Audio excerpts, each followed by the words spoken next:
Good evening, dear listener. Find a cozy spot, perhaps tugging a soft blanket around your shoulders or gently pressing your head against your pillow. Take a slow, deliberate breath, filling your lungs with the quiet, cool air of the night. And then exhale softly, as if releasing the weight of the day. Let your surroundings melt into a gentle hush, a lullaby for the soul. Tonight, I invite you to settle into a place where stories whisper through shadows, where time itself seems to drift like leaves on a slow-moving river. Imagine, for a moment, a world not so different from our own, yet veiled in a subtle fog of mystery. A world where communication was less like instant notifications and more like passing notes in a crowded, echoing corridor filled with shadows and secrets. Think of a space where voices carried on the wind, not through screens, but through whispers, through smoke, through the flicker of torchlight. A realm where the chatter of society was cloaked in silence, yet somehow far more dangerous, like a crowded street at dusk full of unseen eyes and hidden motives. As the night deepens around you, feel the faint tremor of anticipation, a whisper of something strange, something ancient. Perhaps a shadow flickers at the edge of your vision, or a soft murmur dances just out of reach. And as your eyes grow heavy, you'll soon wake not in your bed, but in a place where the air is thick with smoke, herbs, and fear, and where your role will be far stranger than anything you've known. You slowly open your eyes, and immediately you are greeted by a dull, uneven surface beneath you, wooden planks that creak and groan with every slight movement, rough and splintered, as if they've endured centuries of footsteps and whispers. The air is thick and heavy, tinged with a patchwork of scents that refuse to be ignored, the smoky tang of burnt herbs lingering in the corners, the sharp sting of vinegar from a nearby jar, and a faint, sour note of spoiled meat that makes your stomach churn. Your skin feels coarse against the rough fabric of your clothing, an uncomfortable blend of wool and coarse linen, scratchy and stiff, like armor meant for a battlefield rather than a day's quiet work. You notice the chill creeping through the gaps in the walls, the cold seeping you to the bone, and wonder how anyone manages to sleep through it. As your senses sharpen, the sounds begin to stir, faint, distant clangs of blacksmiths hammering away at glowing iron, the muffled cries of a sick child, a woman's hushed sobs carried on a breeze that barely stirs the faded curtains. Outside, the village breathes in its own rhythm, the clatter of carts over cobblestones, the hurried footsteps of merchants setting up stalls, the soft murmur of prayers echoing from the church. Somewhere nearby, a bell rings, a slow, deliberate toll that seems to echo through the hollow chambers of your mind, reminding you that time here moves differently. Your nose picks up a complex tapestry of smells, fumes of smoke from fires that never quite die out, the sweaty musk of laboring townsfolk, the sharp aroma of herbs burned to stave off illness, and the faint, sickly sweet scent of rot that seems to cling stubbornly to the air. You're struck by how everything feels more vivid, more visceral. No buttons to press, no screens flickering with endless streams of information. Instead, there's a raw, unfiltered reality that hits you like a gust of cold wind. And yet, amidst all this, there's a peculiar sense of dissonance, an odd humor in realizing that your idea of a bad morning probably involved forgetting to charge your phone. Here, it's realizing that your mask smells worse than the patients you're supposed to help, or that the cold metal of your mask's fittings bites into your skin after hours of wear. The absurdity makes you chuckle softly, even in this strange, uncertain place. Now take a moment. You sit up, feeling the roughness of the fabric against your skin, and reach out to grab the coarse, stiff cloth that is your mask, an essential piece of this strange costume. With a deep breath, you tighten the straps, feeling the weight of it settle over your face, the cold metal pressing into your cheeks. It's not comfortable, but it's necessary. You rise carefully, your footsteps stirring dust and tiny fragments of straw from the floor. Stepping outside, you find yourself in the heart of a bustling village, narrow, winding streets lined with uneven stones, shops spilling over with jars, dried herbs and strange trinkets. Children run past, their laughter piercing the air, while elders sit on benches, eyes fixed on the horizon or on the strange figure in the mask you've become. Do they see you as a healer, a messenger, or something more ominous? Their gazes are a mixture of curiosity and cautious respect, like animals that sense danger but remain fascinated. The marketplace hums with life, merchants calling out their wares, trying to attract buyers with sharp voices and exaggerated gestures. A baker's cart emits a warm, yeasty smell, while a butcher's stall offers cuts of meat that seem to glow in the dim light. Somewhere, a blacksmith's hammer strikes rhythmically, shaping iron into tools or perhaps weapons, the sparks flying like tiny stars against the darkened sky. Nearby, a group of soldiers pass by, their armor clinking with each step, eyes scanning the crowd with a mixture of boredom and alertness. A priest, robed and solemn, weaves through the market, clutching a rosary, muttering prayers that drift into the air like faint whispers. Every face you see turns toward you, some with respect, others with a flicker of suspicion. Your mask, a strange, elongated beak-like contraption, stands out dramatically, a symbol that marks you in this world. People don't look away, they watch you, a living piece of the strange fabric of this place. They seem to sense that beneath the mask your role isn't quite understood, yet it's undeniably important, perhaps even dangerous. As you breathe in this vivid tableau, a realization begins to dawn. You're not just a visitor here.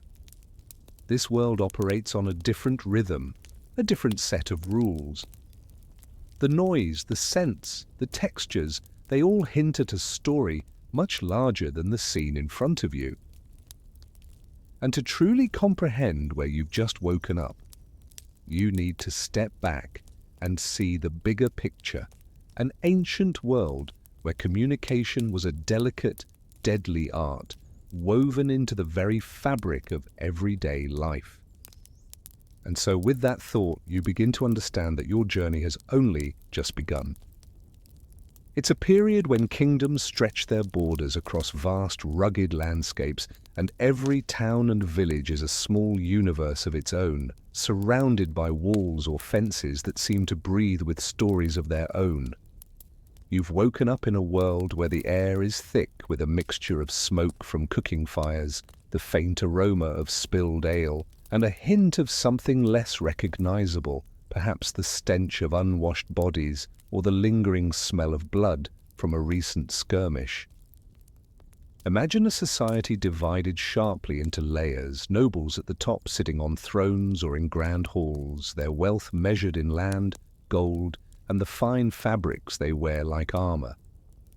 Beneath them, the clergy, priests, monks, and bishops, who wield spiritual authority that often eclipses the king's own power, their voices echoing through stone cathedrals and humble chapels alike. Then come the merchants, bustling with energy, their carts overflowing with spices, silks, and trinkets from distant lands, trying to outsmart each other in markets that are more like chaotic symphonies of shouts, clattering coins, and the occasional pig squealing in protest. And below, the peasants and labourers, many living in simple hovels or farmhouses whose days are dictated by the rising and setting sun, their lives a relentless cycle of toil and survival. The divide between rich and poor is stark, like trying to compare a shimmering castle with a muddy trench, and social mobility is more a matter of luck than opportunity. Nobles might have castles that seem to touch the sky, with tapestries and gold goblets, while the peasants toil in fields or serve in the kitchens, often barely scraping by. Power is concentrated in the hands of those who control land and wealth, but it's also a game of political intrigue, alliances, and sometimes sheer violence. The king's word is law, but his authority often depends on the strength of his armies, the loyalty of his nobles, and the whims of fate. Step outside and you'll see a landscape that looks like a patchwork quilt. Villages clustered around a church or marketplace, fields stretching endlessly, sometimes soggy and muddy, other times golden with harvest.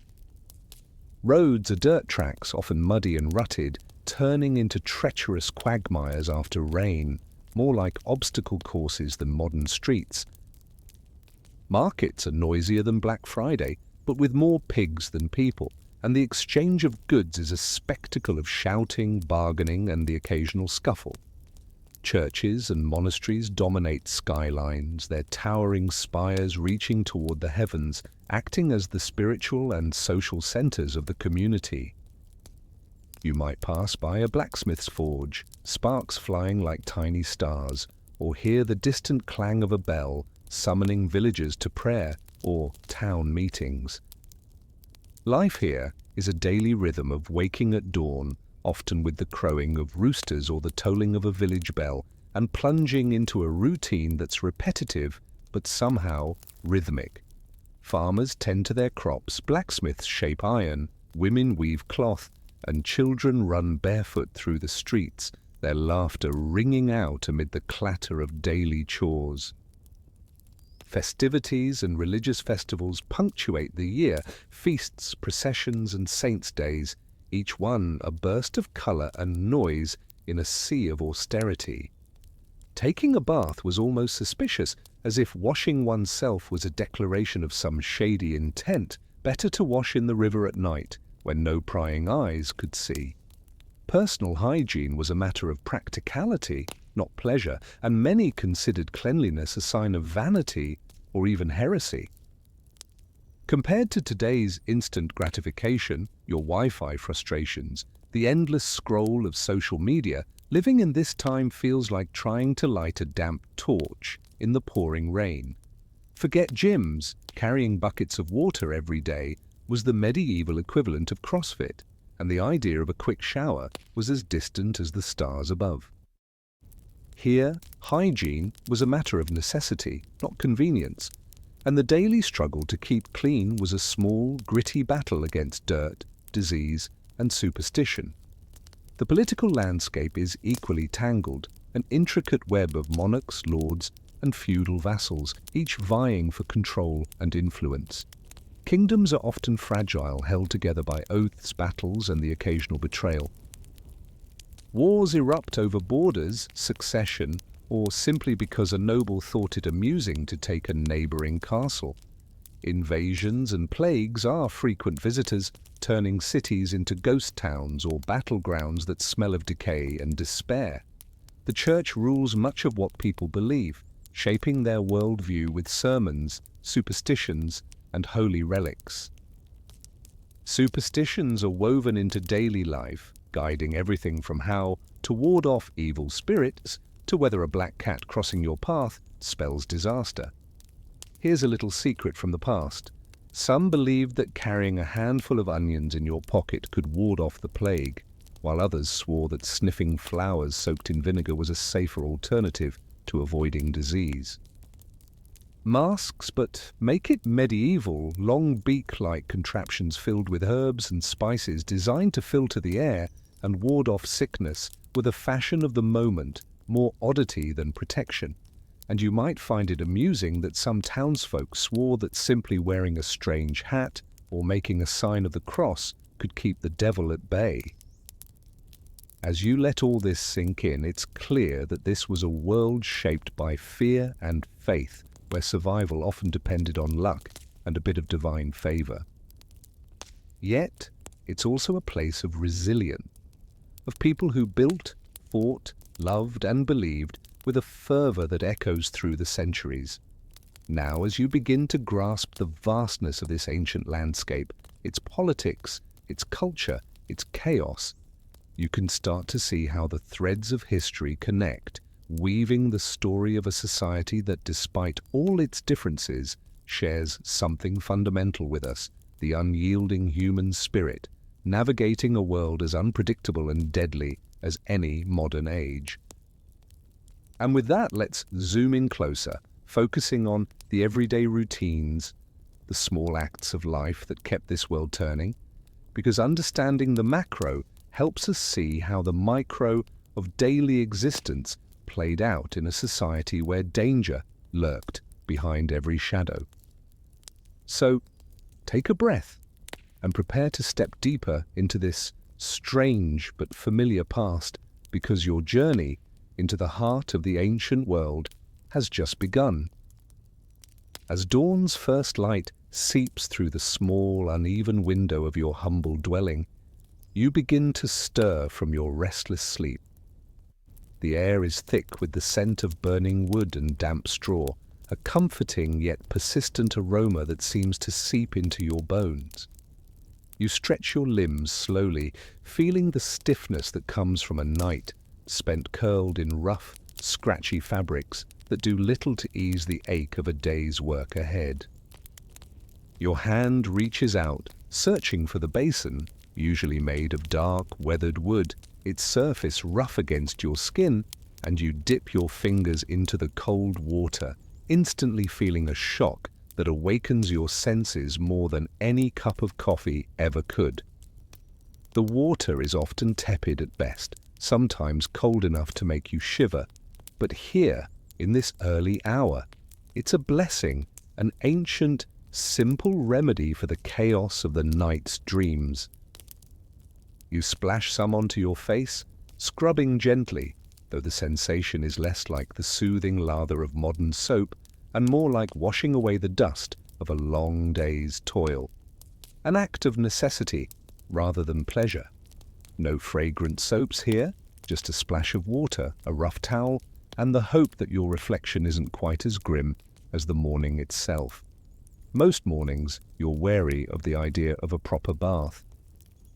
In this time, bathing is less a ritual of cleanliness and more a suspicious activity, like announcing your intentions to the entire village.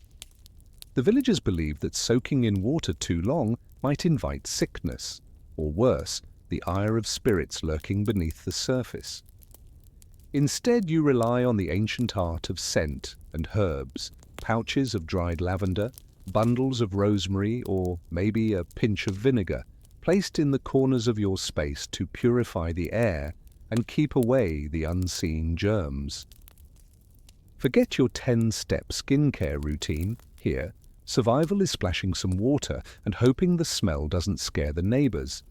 A cloth soaked in vinegar and herbs might be rubbed on your neck, or you might burn a small bundle of dried herbs like sage, filling the room with a smoky, herbal perfume that's more about warding off evil than any aesthetic goal. Your house is modest, walls made of rough-hewn timber, darkened by age and smoke, with a flickering fire crackling in the hearth, casting dancing shadows across the uneven plaster. The furniture is sparse and functional, a wooden stool, a sturdy table carved from a single piece of oak, and shelves cluttered with clay pots filled with dried grains and herbs. The floor beneath your feet is coarse, uneven, and often sticky with the residue of yesterday's efforts, perhaps spilled grain or a splash of spilled wine. The smell of smoked meat and bread lingers in the air, mixing with the faint scent of dampness that seeps through the cracks of your humble abode. You might notice a worn leather pouch or a small cross hanging by the door, relics of faith that serve as both protection and comfort.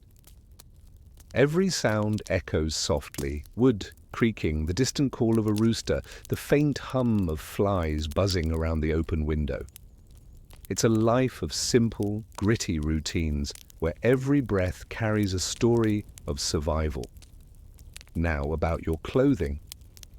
You pull on your coarse, heavy tunic, fabric so rough it feels like being hugged by a hedgehog. The cloth scratches against your neck and arms, and the weight of the wool makes your shoulders ache after a few hours. Shoes are stiff and uncomfortable, made of thick leather that molds to your feet over time, but never quite feels right. More like walking in a pair of hardened, lumpy shells than anything designed for comfort. You might notice your skin itching, your legs stiffening, or tiny rashes from the constant friction of fabric that's been worn and washed countless times. Compared to the soft, stretchy fabrics and breathable synthetics of today's clothes, your garments feel like armor, wool that hugs too tightly, linen that itches, and boots that pinch your toes. Your body protests with a series of minor complaints, an itch here, a twinge of cold there, reminding you that comfort is a luxury reserved for those with access to better resources or more fortunate lives. Time for your first meal, an unassuming, hearty affair.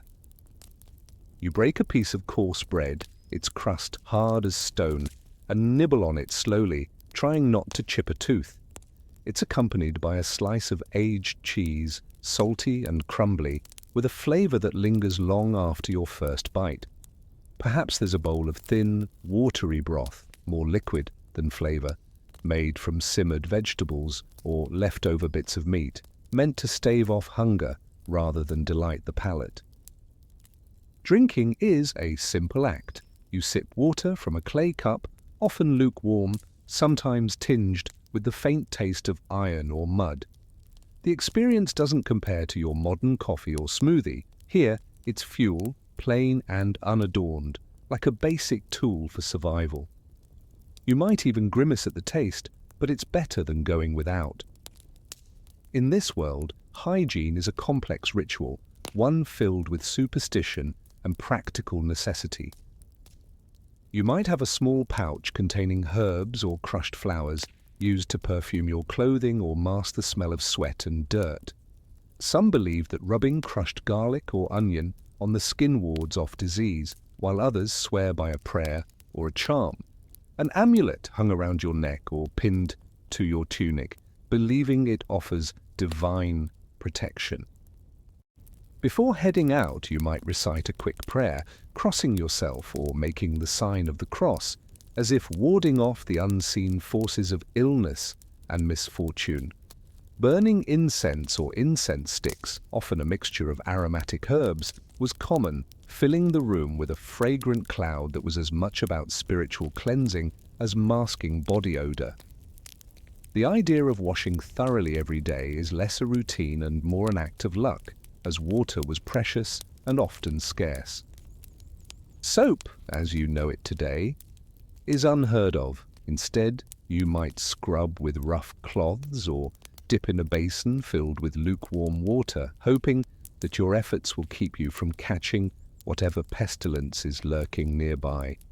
You may feel a strange, distant sense of humor about all this, the fact that your morning routine involves more rituals, charms, and prayers than actual cleanliness. Your idea of a comfortable, hygienic life might be a scratchy, itchy sweater, where the fabric is rough and the air around you smells of smoke, sweat, and herbs. Modern notions of freshness are replaced by superstitions, ancient remedies, and a cautious hope that your efforts are enough. It's a world where survival depends on small acts, rubbing herbs on your skin, burning incense, praying, and where cleanliness isn't a matter of vanity but a delicate dance with fate. As you finish your modest breakfast, feeling the weight of your clothes and the roughness of the day ahead, you realize that your life revolves around these simple, gritty routines. The scent of smoke, the textures of coarse fabrics, the taste of stale bread, these are the textures of your existence. And yet somehow, within all the dirt and discomfort, there's a strange comfort in knowing that these rituals, no matter how odd they seem, are what keep you anchored in a world that's as unpredictable as it is ancient. Now, with your body prepared and your mind a little clearer, it's time to step outside and face the next chapter, your journey into the bustling, dangerous, and utterly fascinating life of this long-ago society. You step out of the relative safety of your home, feeling the cool bite of the morning air as it wraps around you like an unwelcome blanket. The sky above is shrouded in a thin, shifting fog, damp and grey, as if the world is holding its breath before the day's chaos begins. The ground beneath your feet is uneven, a mixture of sticky mud and loose stones that crunch softly with each step. Puddles of rainwater have collected in hollows, reflecting the muted light and adding to the sense that everything is suspended in a quiet, misty limbo. As you move through the village, you notice the movement of people, some hurried, some slow and deliberate, each one wrapped in heavy, rough fabrics that scrape and chafe against your skin. Their voices, muffled and distant, drift through the air like faint echoes, a merchant shouting about his wares, children squealing as they chase each other, a blacksmith's hammer ringing out in rhythmic strikes that punctuate the morning. You carry the tools of your trade, perhaps a leather pouch filled with dried herbs, a wooden staff, or a mask with a long, curved beak, each object heavy with purpose and history. Wearing your cloak and your mask, you feel the weight of expectation settle on your shoulders. You are here to serve, to heal, or at least to appear as if you might. The community's eyes, some filled with gratitude, others with suspicion, are fixed on you. Children stare at you, half curious, half terrified, whispering behind their hands, pointing with wide, innocent eyes. Elders nod respectfully, yet their wary glances linger just a little longer, as if they're assessing whether you're friend or foe. The soldiers, clad in chainmail or rough leather, keep a cautious distance, their hands resting on weapons that seem almost an extension of their own bodies. Merchants shout their prices, their voices rising above the general hum, loud and insistent, with a tone that suggests more than just a desire to sell. It's a dance of bargaining, a game of patience and persistence. The scent of roasted grains, fresh bread, and roasting meat drifts through the air, mingling with the sharper odors of sweat, mud, and the faint whiff of dung from the street animals. You navigate this bustling scene, feeling the textures of your clothing, rough wool that scratches your neck, and the stiff leather of your boots, which pinch your heels and remind you that comfort is a distant luxury. Your fingers brush against the pouch of herbs or the smooth wood of your staff, sensations grounding you in your role. Your task today is clear, whether it's tending to the sick, examining bodies, or perhaps offering herbal remedies.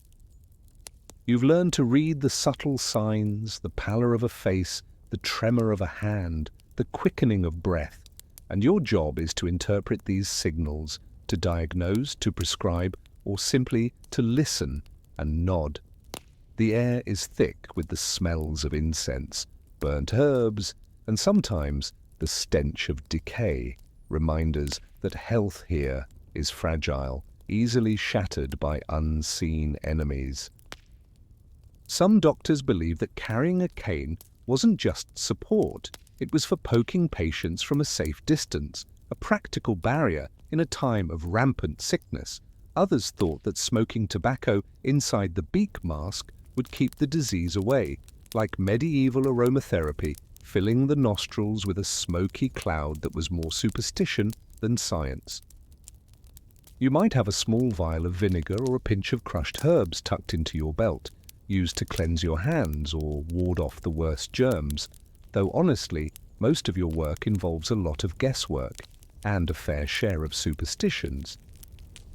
As you move through the marketplace, the churchyard, or the village square, you're deeply aware of the complex web of relationships that define this society.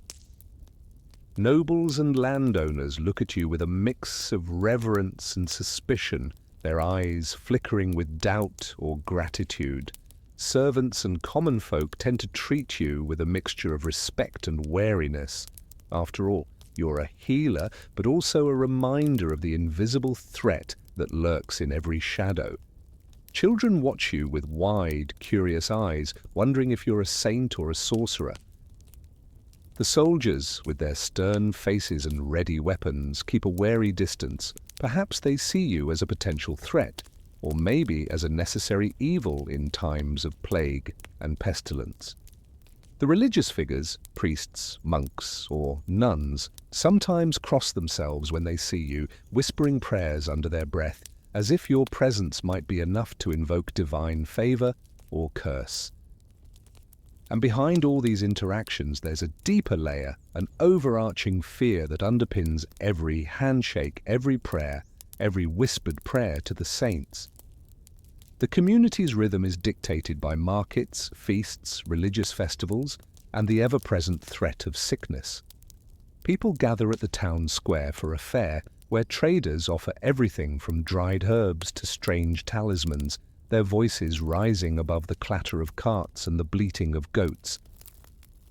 Religious processions wind through the streets, banners fluttering, candles flickering, as the faithful seek favor from saints whose images adorn every wall and altar. Farmers arrive with the first harvest, their carts laden with grain and vegetables, ready for sale or sacrifice. And you, in the thick of it all, play your part, an integral yet invisible thread woven into the fabric of this society. You perform your duties with a mixture of routine and trepidation, knowing that every patient you see, every diagnosis you make, could be the difference between life and death. Some of your colleagues believe that carrying a cane wasn't just for support. Sometimes it was for poking patients from a safe distance, or even as a symbol of authority. Others thought that smoking tobacco inside the beak mask would keep the disease away, like medieval aromatherapy, a bizarre but comforting ritual. Yet, despite the oddities, your role remains vital, a fragile link between health and disaster in a world where sickness spreads like wildfire and fear lurks behind every smile. Behind each busy market stall, every prayer whispered in the church, and every cautious glance exchanged, there's a deeper fear, an understanding that this society is perched on a knife's edge, balancing life and death with every breath taken. To truly understand why the people look at you the way they do, we need to step into their beliefs, their superstitions, and their fears, because in this world, the boundary between life and death is as thin as a whisper, and just as easily broken. You notice it in the way people stare at you, eyes darting with a mixture of hope and suspicion, whispering prayers under their breath as you pass by. It's in the way the villagers cross themselves, their fingers trembling slightly, as if to ward off the unseen, the unknowable, the deadly. Fear here is like the smoke from 100 chimneys, something you breathe whether you want to or not, pervasive, persistent, impossible to ignore. In the churches, the pews are packed tight, the air thick with incense and the scent of beeswax candles. The bells toll mournfully, a somber reminder of mortality, each clang echoing like a heartbeat in the chest of this trembling community. The priest's voice rises in chants, calling out to saints, to angels, to powers beyond human understanding, as if their voices alone could stave off the invisible miasma, the foul air that's believed to carry disease. Today, you might scroll through a screen seeking comfort, a distraction from this relentless dread, but here, people clutch rosaries as if they were life jackets in a storm, fingers tracing beads with a ritualized desperation. The everyday becomes a series of signs and symbols, signs of the cross before every task, whispered prayers before meals, the careful placement of relics and holy images that seem to glow with a divine patience. Superstitions are woven into the fabric of life itself, objects believed to hold power against the chaos. Amulets carved from bone or stone are hung around necks, tucked into belts, or buried in fields to ward off spirits or bad luck. Herbs and charms are pressed into hands or sewn into clothing, an extra layer of protection against the unseen, the intangible. Some believe that hanging a small vial of vinegar or a sprig of garlic near the door can keep the plague at bay, while others swear that burning certain herbs or singing specific songs can repel spirits or stop the spread of disease. It's the medieval version of essential oils, except with a slightly higher chance of accidental poisoning, because here the line between a remedy and a poison is often blurred by desperation and superstition. You might chuckle inwardly at the thought that some believed carrying a dead toad in your pocket could ward off the plague, or that whipping yourself in the streets, flogging flesh until it bleeds, would earn divine mercy. In their minds, these rituals are more than traditions. They're shields, weapons, lifelines. And yet the collective fear is not just superstitions or religious rites. It's a relentless, unspoken pulse that unites and divides this community. The fear of the pestilence is a sharp blade that cuts through trust and camaraderie, turning neighbors into enemies overnight. Accusations fly like arrows, sometimes directed at the sick, sometimes at those who seem too well, as if health itself is a crime. People whisper about witches and heretics fanning the flames of suspicion. Some believe that the disease is a curse sent by divine punishment for sins, or even a sign of God's displeasure. Lynchings and mob violence are not uncommon, fueled by a collective hysteria that makes the crowd believe they are cleansing their sins or protecting their children. Fleeing in terror becomes a form of salvation, running from the invisible threat, leaving behind the familiar streets, the loved ones, the very ground they walk on. You, as a healer or doctor of sorts, whether you're tending to the sick or simply trying to understand this chaos, are caught in the eye of the storm. Your role is ambiguous. Some see you as a savior, a bearer of divine grace, while others view you with suspicion, an accomplice to the spreading death. Eyes follow you on every street corner. Whispers ripple into murmurs. Is he a healer or a harbinger? Children clutch their mothers' skirts, eyes wide with a mixture of curiosity and terror. Elders nod solemnly when you pass, their gaze heavy with unspoken questions. Servants and common folk whisper prayers when you approach, crossing themselves or bowing slightly, as if your presence alone might tip the balance between life and death. You are both a symbol of hope and a reminder of mortality, your every move watched and weighed. Some strange beliefs linger in the shadows of their faith. There was a time when people believed carrying a dead toad in your pocket could ward off the plague, an idea as bizarre as it was desperate. Others thought that whipping oneself in the streets until blood flowed would earn God's mercy, like a payment plan for salvation, paid with pain. Some believed that the air itself was poisoned, that the miasma was the cause of sickness, and that perfumes or aromatic herbs could purify the atmosphere. Sprigs of rosemary, bundles of lavender, even strange concoctions of burnt herbs. Each was a piece of the puzzle, a hope for safety. Perhaps a jar of blood from a sacrificed animal was thought to absorb the sickness, or a prayer recited with fervor was enough to turn back the tide.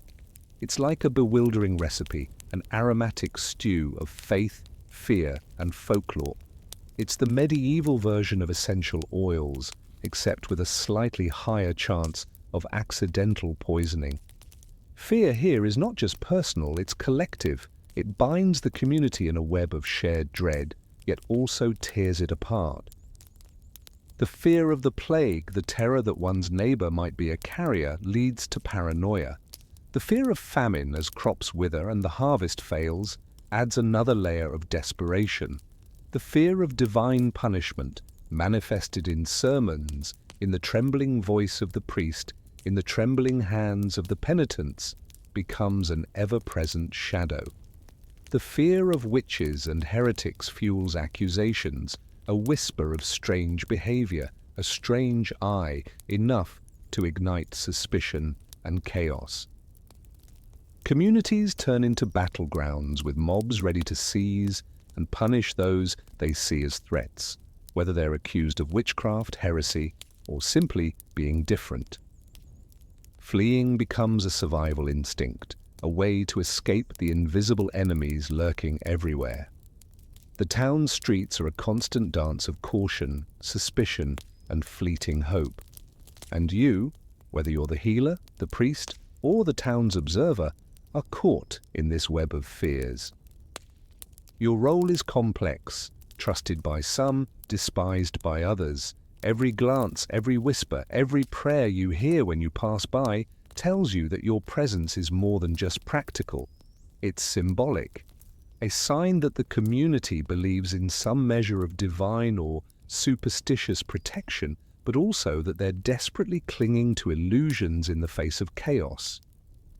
They see you as a possible savior, perhaps a divine instrument, or as a harbinger of death, unwittingly spreading the curse. Sometimes, in the quiet moments, you wonder if your touch, your words, or even your mere presence might be enough to sway the tide, either to salvation or destruction. Some of the strangest beliefs persist, like carrying a dead toad in your pocket to ward off the plague, or believing that blood sacrifices could absorb the sickness.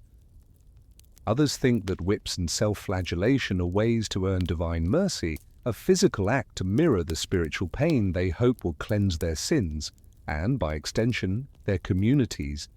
And amid all this, you realize that fear is like a silent, smoky fog, filling the spaces between words, hiding behind every prayer, lingering in every shadow. It's the unseen current that carries the entire community, sometimes uplifting, sometimes crushing. But even in a world heavy with fear, people still reach for one another. Beyond the prayers and charms, there are bonds, fragile, human, and surprisingly resilient, that keep life moving forward. Because in the end, no matter how thick the smoke of dread, life persists, through rituals, through stories, through simple acts of kindness or defiance.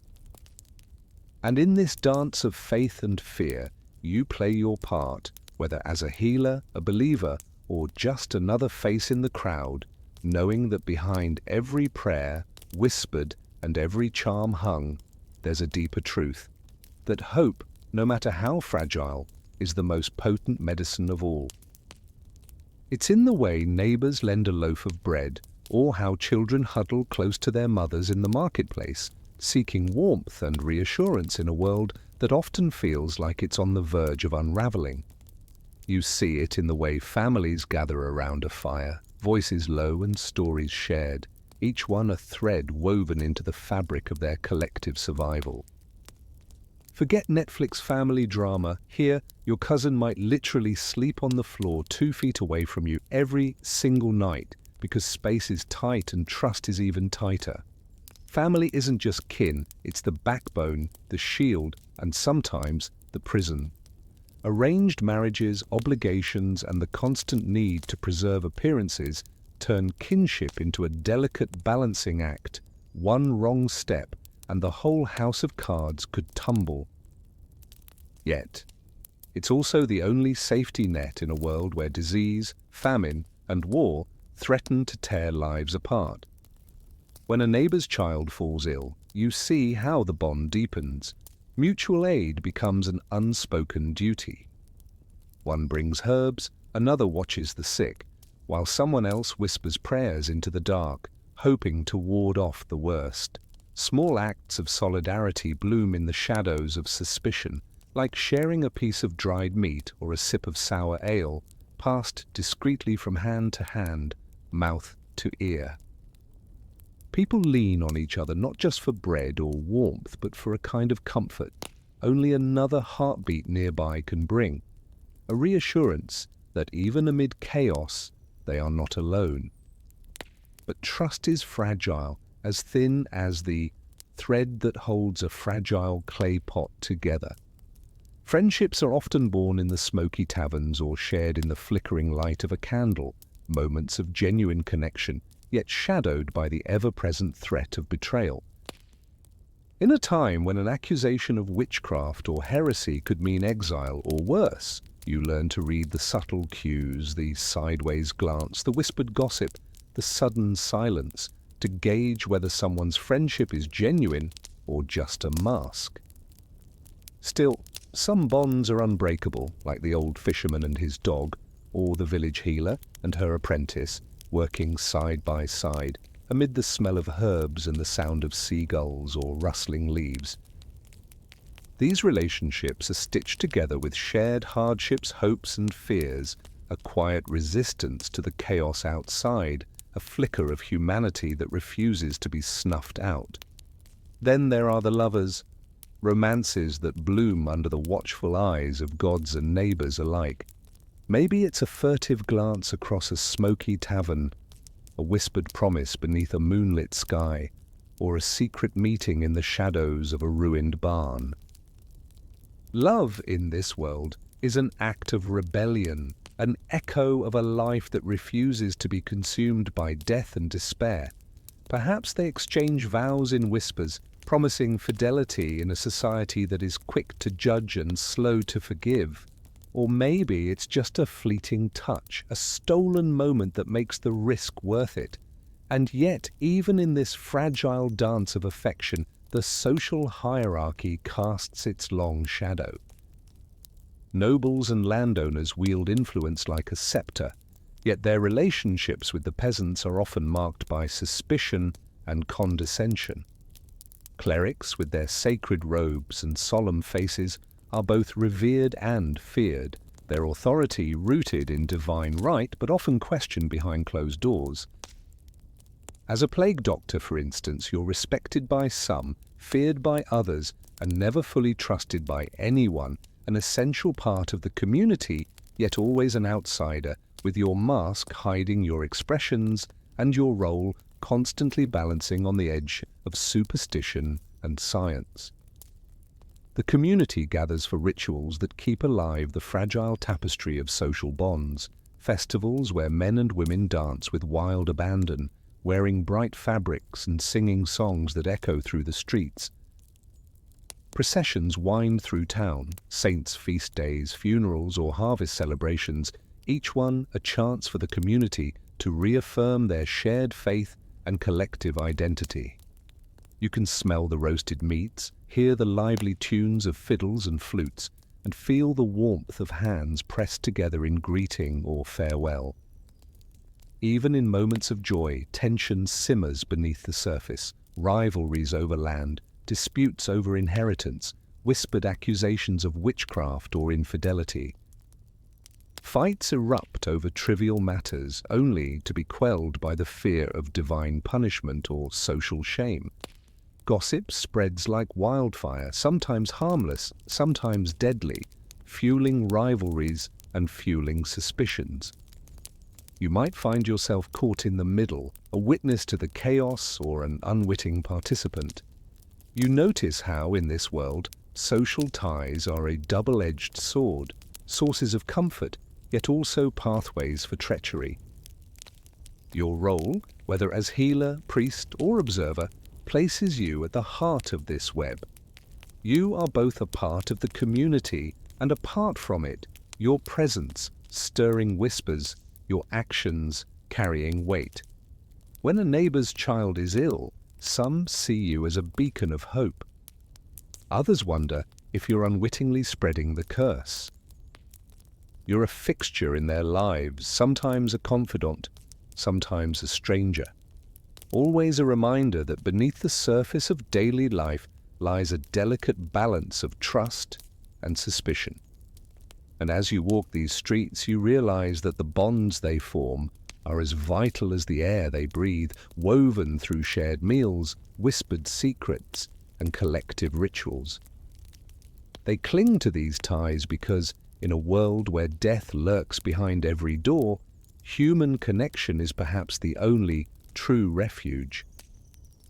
Even with all the suspicion, rivalry, and fear, people still find ways to reach out, through gestures small and large, through shared memories or simple acts of kindness, because in the end, it is these bonds, raw, imperfect, and often fragile, that keep the flame of life burning in a world teetering on the edge of destruction. And you, whether healer or witness, are part of this intricate dance, knowing that behind every handshake, every shared bread, and every shared smile, there is a testament to the resilience of human connection, because no matter how deadly the shadows may grow, it is the warmth of these ties that reminds us we are still alive, together. Before you, a simple spread awaits. An uneven cloth, perhaps a scrap of linen, covers the surface, its fibers worn thin from countless meals shared beneath it. The air is thick with the smell of salt, herbs, and the faint, lingering aroma of firewood that has burned low.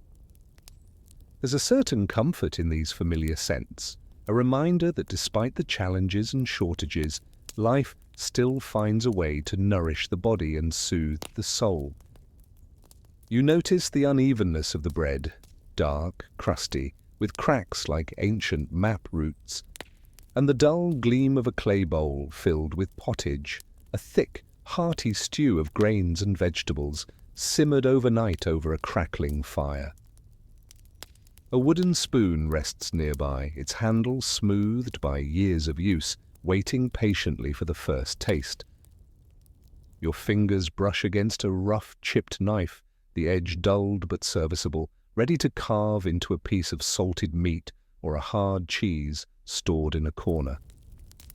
Around you, the room breathes a quiet, lived-in warmth. Faded tapestries hanging from stone walls, a few simple clay cups, and a battered trenches of bread that have seen better days. The light flickers softly, illuminating the textures of the scene, rough-hewn beams, the uneven cracks in the plaster, the small cracks in the earthen floor. You feel the faint, uneven pulse of hunger, an ache that sharpens your senses, making the smells more vivid, the textures more urgent. Today's menu is humble but honest, reflecting the life of those who work these lands. Pottage, thick with beans and greens, served with slices of dense rye or barley bread. Perhaps a bit of cheese, aged until it's crumbly and sharp, or a handful of boiled eggs, their shells cracked from long storage and patience. On special days, a small piece of salt-cured fish might appear, smoked and dry, its flavor concentrated and satisfying. The drink? A weak ale, cloudy and astringent, or maybe a sip of water drawn from a well, tasting of earth and moss. You know well that this is the daily fare, simple, nourishing, enough to sustain the toil of the day. Yet, in the grander halls of the town's elite, the scene shifts. Here they dine on roasted meats, pork, game, perhaps a fowl stuffed with spices and dried fruits, luxuries brought in from distant lands. The table is laden with bowls of spiced sauces, sugared almonds, and fruits preserved in honey or brine. Fine wines flow in goblets of clear glass, their deep reds and golden hues catching the candlelight, promising fleeting escape from the worries that haunt everyday life. The etiquette at these tables is a dance of its own, preparing the mind as much as the stomach. Before eating, a quiet prayer or a blessing is spoken, often in Latin or the local tongue, asking for divine favor and gratitude. Hands are washed in a basin of cold water, sometimes scented with herbs or rosewater, before fingers reach for bread or meat. Portions are carefully measured, and slice of bread, a piece of cheese, so as not to waste, for scarcity still lingers in the shadows of abundance. There are days of fasting when fish days, as they call them, are the only permissible fare, a reminder of religious rules that govern appetite and discipline. The act of eating itself is a ritual, an act of defiance against hunger's hunger, a moment to pause amid the chaos. You might notice that in some households, a small pinch of salt is sprinkled over the bread, an act of gratitude or perhaps superstition to ward off evil spirits or bad luck. And when the meal ends, the table remains a stage for conversation and camaraderie, shared stories, whispered gossip, the occasional laugh that echoes softly amidst the flickering candle flames. The contrast between the humble and the grand is stark, yet both worlds revolve around this simple act, the breaking of bread, the sharing of food. It's here that social bonds are forged, tested, and reaffirmed, through the passing of a slice, the clink of a mug, or a quiet gesture of generosity. Later, as the last crumbs are swept away and the fire dies to embers, the town's rhythm shifts. The streets call out with the sounds of market vendors shouting prices, children laughing as they chase each other, and the faint melodies of a wandering fiddler tuning his instrument. You can almost taste the anticipation of what comes next. Music, dance, perhaps a story told under the stars, with the aroma of roasted chestnuts or spiced wine lingering in the air. After all, no matter how tough the day or how scarce the meal, life's small pleasures, shared at the table, around the fire, or in the company of neighbors, are what truly nourish the soul. And as you settle into this quiet moment, you realize that in the midst of hardship, these rituals of eating and gathering stitch the community together, creating pockets of warmth and familiarity that no plague or hunger can fully unravel. Because, in the end, it's the shared table that reminds you, even in a world of scarcity, human connection is the richest feast of all. The scent of warm beer, mingled with the dampness of wet sawdust, drifts on the air, an aroma familiar, tinged with the faint tang of sweat and burnt herbs. Somewhere nearby, the laughter of children and adults alike echoes softly, muffled yet persistent, like a song trying to escape from the corners of the town's heartbeat. As you walk past the open doors of a tavern, the sound of voices rises, clattering mugs, dice rolling across rough tables, and the faint hum of a tune sung badly, but with genuine warmth. Inside, the atmosphere is thick with dust and the glow of a fire, where a few sturdy benches cradle patrons listening to a bard strumming a battered lute, their voices raised in a rough chorus. Here, a game of 9 men's Morris sprawls across a plank, pieces shifting with quiet intent, while elsewhere a pair of men toss dice, their promises of luck dissolving into the air with each tumble, promises as fragile as the promise of a new dawn. The dice roll like the hope of prosperity, sometimes landing in a favor, sometimes a reminder of the debts still owed, falling just as surely as a late bill in the end of the month. Laughter erupts rough and hearty, spilling over the hum of conversation, the kind that makes your ribs ache and your cheeks ache with it. You join in, perhaps with a sip of sour ale, the bitter warmth spreading down your throat as you indulge in the simple joy of the moment. The instruments begin to stir, flauters, a bowed Rebecca, the steady beat of drums, filling the air with melodies that are imperfect but alive, like all things human. You find yourself moving, feet sinking to the rhythm, stepping into a circle where others sway and clap, the sweat on your brow a badge of participation, the rough fabric of your clothes pressed against your skin. Around you, the celebration takes shape, dances that are untrained, spontaneous, but genuine, echoing the pulse of the community. Some step with hesitant, awkward grace. Others move with a surety born of countless nights under the open sky, their boots striking the ground with a steady, unrelenting tempo. The night is alive with stories, some told through gestures, others sung or enacted on a makeshift stage. A simple tableau vivant depicts a moral lesson, heroes and villains, miracles and curses, all played out with a few scraps of fabric and painted faces. The crowd watches in silence, then bursts into applause or laughter, caught between reverence and mischief, caught between belief and skepticism.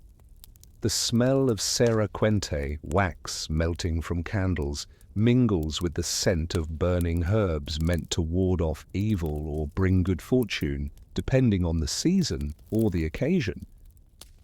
Sometimes the mood darkens as the flags of the flagellants unfurl, penitents walking barefoot, scourges in hand, their voices rising in sermons that cut through the night, reminding all of the fragile thread on which life hangs. Their presence is a shadow that lurks at the edge of the revelry, a reminder that joy and fear often walk hand in hand in this world. As a healer, or a man of authority, perhaps even both, you observe the faces illuminated by firelight, the eyes that flicker with hope, suspicion, or simple curiosity. Someone approaches you, whispering a quick question or seeking reassurance, and you raise your hand to gently ward off ill omens. An old habit, a cultural gesture, a quiet way of saying, all is well, or at least it shall be. The hours drift by like a slow river, sometimes flowing, sometimes eddying with tension or laughter. You notice how the community's breath is shared in these moments, a collective exhalation that masks the underlying fears of pestilence, war, or famine. But here, in this fleeting space of music and movement, life pushes back against despair. The dance is a defiance of darkness, a brief, beautiful act that dares the night to hold still. And yet, lingering in the distance, the tolling of a bell whispers a different truth, a reminder that all this joy, this fleeting light, is balanced on the edge of what must come, the cycle of birth and death, promise and loss. As the last song fades and the shadows grow deeper, the town's rhythm remains, resilient, cautious, alive. When the final note dies away and the bell responds, a slow, solemn toll, you realize that every celebration holds within it the seed of mortality. But for now, you breathe deep, surrendering to the moment, knowing that in these gatherings, even amid fears, life continues to be crafted with every laugh, every step, every prayer, whispered into the night. Because ultimately, in this dance of shadows and light, the town remembers. Everything begins, everything ends, and everything that lasts is what they choose to hold on to, if only for a little while longer. You find yourself in a quiet chamber where the flickering of a small candle softens the shadows on the rough-hewn walls. Outside, the night breathes slowly, carrying with it the gentle hum of the distant village. Voices low, footsteps soft, the rustle of animals settling in for sleep. Before you, on a simple wooden table, rests a small cloth-wrapped bundle, the first breath of a newborn, a tiny miracle wrapped in the humble cloth of a mother's hands. The midwife's voice, calm and hurried, whispers a prayer as she dips her fingers into warm water, the scent of herbs rising faintly, linden, chamomile, an offering to new beginnings. The baby's tiny fist clenches instinctively. The first cry, a tiny, bell-like chime, resonates softly, marking the sacred moment of arrival. It is a fragile promise, a whisper of life's persistent rhythm amid the silence of the night. And so, life continues, quietly weaving its tapestry. In a different corner of the village, beneath a canopy of stars and the glow of flickering torches, a young couple stands before the local priest. Their hands are joined, fingers entwined, a ribbon of hope tying their fates. An elder, offers a small pouch of silver as a dote, while the community gathers, a chorus of blessings, murmured prayers, and the gentle strum of a lute. A slice of bread and a pinch of salt are shared, a simple, enduring ritual, signs of unity, of promises made beneath the watchful eyes of saints and ancestors. The air is filled with a faint melody, a tune woven into the fabric of their lives, echoing the sacredness of this union. The community bears witness, their silent approval, a thread in the fabric of this shared destiny. Time flows through the generations, from hands that craft and mend to those that cherish and pass down. An old artisan's bench bears the marks of years, scratches, dents, stories etched into its wood. A grandmother's voice, soft but firm, offers counsel as she hands down a carved wooden toy or a worn cloth, an inheritance of love and memory. The scent of beeswax and dried herbs lingers as she speaks of resilience, of the importance of patience. Each object, each word, a link in the chain of life, a testament to continuity amid the ever-turning seasons. But life's gentle promise is tempered with the inevitable shadow. A sickbed, simple and stark, holds a figure wrapped in a coarse blanket, perhaps a parent, perhaps a neighbor. The air is thick with the scent of oil and prayer, as a healer anoints the forehead, murmuring words of comfort. When the pestilence arrives, the rites become hurried, no time for elaborate prayers, just the silent hope that the divine will hear. The weight of despair presses down, yet even in these moments dignity remains. A hand, trembling but gentle, touches the brow, an act of compassion amid the silence of loss. The town's bell tolls low, a somber reminder that life's cycle continues beyond individual farewells. And then the funeral procession begins, a humble march through the cold, dark night. Candles flicker, casting long shadows on the ground as mourners walk silently, their footsteps muffled by the earth. A simple grave is dug in the quiet field, a place for the departed to rest. A prayer is whispered, faint but steadfast, as earth is laid gently over the body.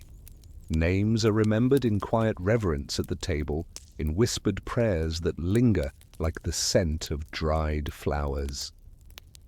The community's bond persists even in grief, a testament to the enduring truth that life's seasons are woven with both birth and death, each necessary, each sacred. Within these sacred patterns, icons of mortality remind you of humility. Skulls painted on church frescoes, the dance of death carvings in stone, silent refrains that teach us to cherish each moment. As the evening deepens, you sit quietly, listening to the faint chime of the church bell, a gentle reminder that all things, life, promises, farewells, are fleeting yet beautiful. The cycle continues unwavering, from the first breath to the last, from promises made in innocence to farewells spoken in acceptance.